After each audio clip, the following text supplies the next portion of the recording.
আসসালামু আলাইকুম। তো আজকে চলে আসলাম মূলা খেতে। তো এখন শীতের মৌসুম, তাই মূলা বুনছে।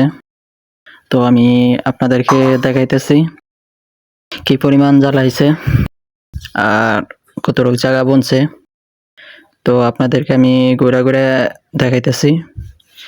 আর আসলে এটা বীজটা অনেক ভালো, তাই অনেক সুন্দর জ্বালাইছে।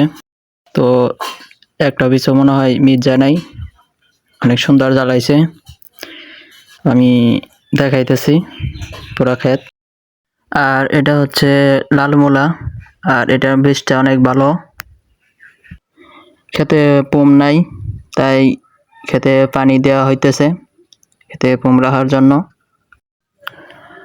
আর আসলে আপনারা যারা এইগুলা মূলা বুনতে চান তারাও বুনতে পারেন, এটার ফলন অনেক ভালো হয়, তাই আপনারাও বুনতে পারেন।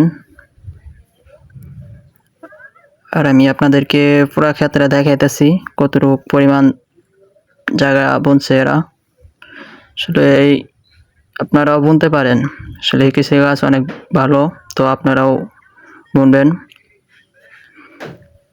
আর আল্লাহর রহমতে অনেক সুন্দর হবে। কিছু স্যারের পরামর্শ নিয়ে আপনারাও বোনার চেষ্টা করবেন। তো এই মূলা ক্ষেতের বয়স হচ্ছে আজকে 5 দিন।